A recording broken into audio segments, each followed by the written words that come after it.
بعد از جنگ 12 روزه ایران و اسرائیل، سوال همه این بود که اصلا نیرو هوایی ایران کجاست؟ اصلا ما جنگنده داریم؟ اگه داریم چرا مقابله نکردن؟ اصلا توان مقابله دارن با جنگنده‌های نسل جدید یا نه؟ میخوایم بریم تو قالب یه ویدیو تمام نیرو هوایی ایران رو بررسی کنیم، ببینیم اصلا توان مقابله بود با جنگنده نسل جدید یا نه. پس لایک و کامنت و سابسکرایب فراموش نشه. منم که دامیارم میشناسیدم. بریم ویدیو رو ببینیم. خب اول بریم مورد علاقه ترین جنگنده همه ایرانی‌ها رو ببینیم.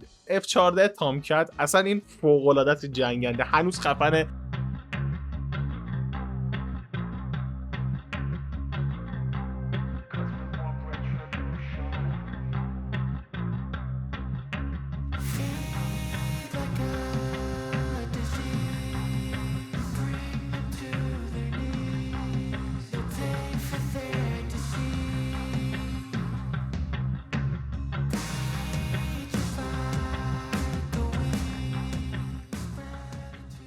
هنوز سرعتش خوبه ولی مال 40 سال پیشه، جدا از اینکه آپگرید نشده اصلا. یعنی رادارا واقعا نمیدونم هنوز کار میکنه یا نه، ولی یکی از بهترین رادارا بعد سرعت خیلی زیادی هم داشت این جنگنده همون سالی که اومده. هنوزم سرعتش زیاده نسبت به بقیه جنگنده.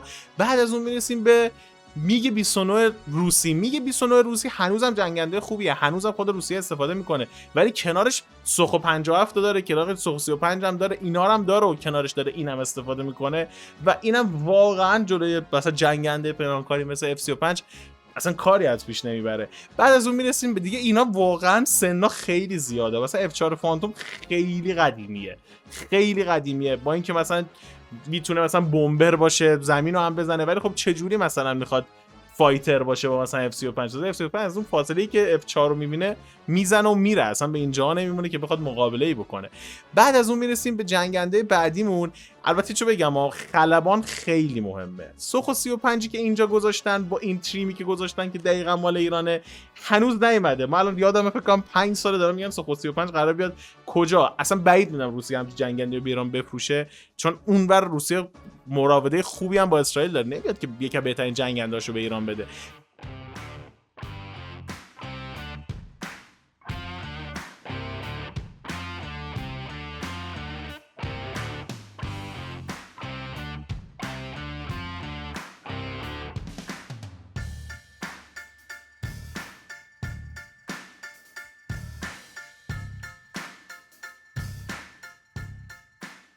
بعد از اون میرسیم به یه بمب افکن، یعنی یه جنگنده که بمب افکنه در اصل، که سوخو 24. سوخو 24 واقعا هنوزم خوبه، هنوزم خود روسیه داره تو اوکراین ازش استفاده میکنه، ولی واسه وقتی که تو رادار اون کشور نداشته باشه، جنگنده فایتر نداشته باشه، ضد هوایی نداشته باشه، شما بری بمب تو بندازی بیای، چون دیگه این سن و سالا با درد نسل الان ایر دفنس ها نمیخوره. بعد از اون میرسیم به F 5 که اصلا دیگه کلا جنگنده. یادم فکر کنم یمن یه دونه‌شو داره، یه دونه‌شو که هر موقع میخواد از نیرو هواییش ویدیو بذاره همون یه دونه رو پرواز میده و برمیگرده. خیلی کهنه. با F35 رو نگاه کنید، این F5 فاصله شو ببینید چقدره.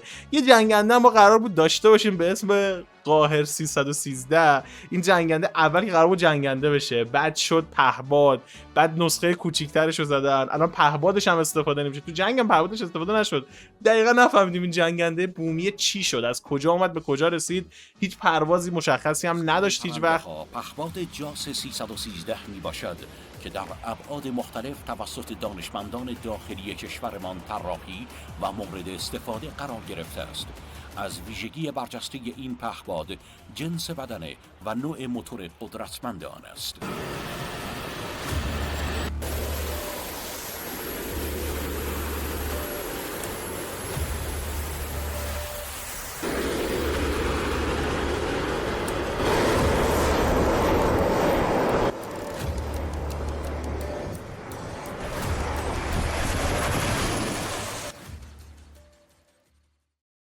و اینم که اصلا کلا این جنگنده چیه؟ سائقه اسمشه. فکر کنم بیشتر اصلا یک جنگنده آموزشیه. اگرم پرواز کرده باشه یک جنگنده آموزشیه، یعنی جنگنده نیست که بشه ازش استفاده کرد. شاید بشه بمبم بهش چیز کرد، ولی مثلا چجوری حتی جلو جنگنده‌های دیگه خودمون هم نمیتونه دووم بیاره. بعد از اون میرسیم این جنگنده چقدر شد. اینو واقعا من نمیشناسم. سوخو 22 اینو واقعا من نمیشناختم. به این جنگنده واقعا فکر کنم مال جنگ جهانی دومه. سوخو 22 الان فرقشو میفهمید. که چرا F35 میاد میزنه میره و هیچکی نمیفهمه، همونجوری که قطر رو هم زد. یعنی چون اصلا تو نمیبینی، تو هیچ راداری، تو هیچ شرایط این جنگنده رو نمیبینی که بخوای مقابله کنی، که مثلا بگی آقا اینجا هستش ما بریم باش بجنگیم. میراج F1 که اصلا دیگه میراج F1 که دیگه مال 1966 فرانسه است، این جنگنده 1966 فرانسه است و جالبه که 21 میلیون هم هنوز پولشه، واقعا خوبه. 23 تاشو داریم ایول. بعد میرسه به این اولین جنگنده که بهتون دادم F14 و اینا، این که بهترین جنگنده ما بودن. الان هی که میریم هی جنگنده بدتر میشه. J7 چینی هم که مال 1965، یعنی فکر کنم نیرو هوایی ما اصلا جنگنده نداره که از 2000 و تولید شده باشه، بعید میدونم داشته باشه. و میرسیم حالا به پهپادامون.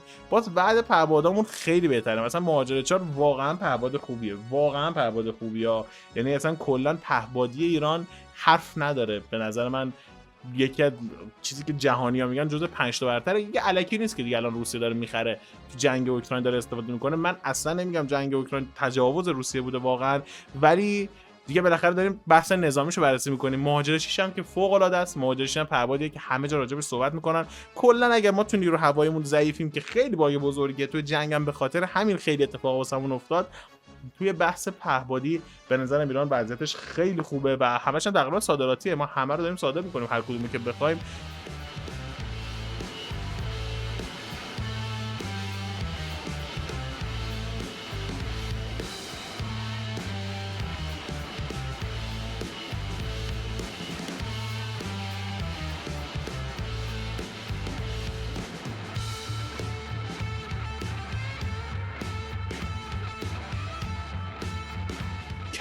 پهپاد کرار رو من ندیدم، البته UAV یعنی فکر نکنم آنچنان، بیشتر به عنوان چی بهش میگن بررسی میفرستنش، فکر نکنم بیشتر به عنوان جنگی استفاده بشه. البته یه موشک هم زیرش گذاشتن پهپاد کرار رو و برداشون الان بهتون میگم از این بعد. بالاخره پهپادی که تمام جهان داره راجعش صحبت میکنه، شاهد 136 که گرن تور رو زده روسیه از روی این، و واقعا حیف بود این پهپاد اینجوری بخواد بره یهو بیفته دست یک کشور دیگه تولیدش کنن. این پهپاد واقعا ترکون پهپادی که با $20,000 میتونه یه کاری کنه که یه موشک $1 میلیون بخواد به شلیک بشه. واقعا چیز خفنیه. برسیم به هلیکوپتر کبرا رو داریم که اینم مال 1967 آمریکاست.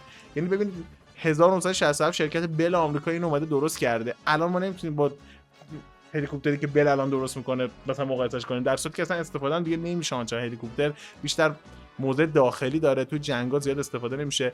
هلیکوپتر بعدی که داریم که بیشتر نفر برمونه چینوکای USA که اونم هم 1962.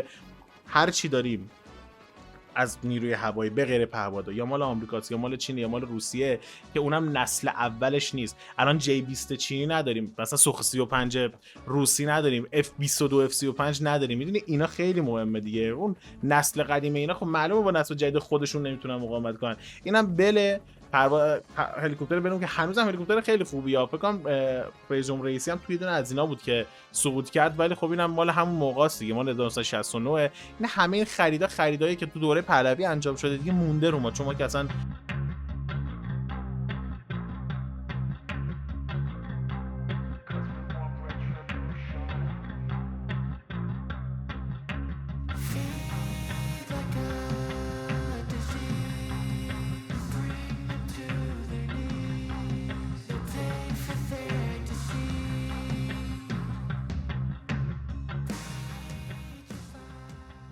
دیگه تحریم تسلیحاتی بوده، هیچی نمیتونستن بخرن. میرسیم به هواپیمای بزرگمون، سوخت‌رسانامون، بوینگ 747 مون که فکر کنم یکی از یا همین بود 6 تاشو زده داره. یکیشو که تو مشهد اسرائیل زد، یعنی تو برده بودن فرودگاه مشهد که به شلیک نشه، اسرائیل رفت اونجا این سوخت‌رسانو تو سوخت‌رسان زد تو فرودگاه مشهد، برگشت. این خیلی بده. و یه سری هم هرکولس فکر کنم ما داریم. آره یه سری هرکولس داریم، 27 هرکولس داریم که اینا هم همون موقع خریدش شده 1954 و خیلی به درد بخورن دیگه، باریان و کلی بحث نظامی. واقعا هرکولس هنوزم خفنه، نسل جدیدش هم هنوز خفنه لامصب. یک هواپیمای عجیب غریب لامصب هرکولس. و بعد از اونم میرسیم به یه هواپیمای دیگه که فکر کنم ال76 روسیه که این هواپیما آواکس هم میتونه استفاده بشه، ولی بیشتر به عنوان ترانسپورت استفاده کنن. بعید میدونم به عنوان آواکس تو ایران استفاده بشه، بیشتر واسه جابجایی استفاده میکنن. الیوشن ساختش به 1971 درست شده. و بعد از اون میرسیم به هواپیمای بعدیمون. اینم فکر کنم یه هواپیمای روسی کلا چه باحاله. مثلا روسیا میان هواپیما درست میکنن، آنتراف اینو درست کرده، موتورا رو دیدی بعضیشون بالا میذارن، خیلی به نظرم جالب، ساختار باحالیه.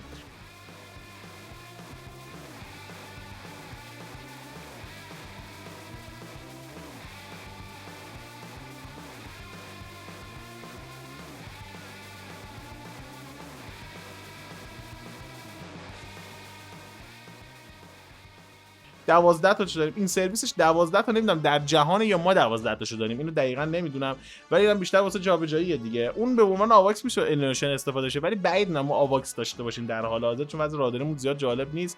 و میرسیم به فرندشیپ که مال فاکور هلند 1955. اینم واسه جابجایی. این هواپیمایی که الان آوردم اینجا دیگه هواپیمای باری نظامی ان، اینا به عنوان مسافر بری استفاده میشه، هواپیمای باری ان این اواخر. پس جنگنده رو اگه ببینید اون اول، ما تقریبا چیزی نداشتیم که بخواد جلوی جنگندهای اسرائیلی به جنگه. خب بررسی نیروی هوایی ایران تمام شد. به نظرم ارتش ایران بهترین تصمیم گرفت که نیروی هوایی دخالت نکرد، چون فقط خلبانای عزیزمون رو کشته میدادیم، چون با این جنگنده اصلا نمیشه مقابله کرد با جنگنده نسل جدید. نظرتون رو شما هم توی کامنت بنویسید، چون که من خیلی دوستتون دارم و خیلی خفنید. ارادت.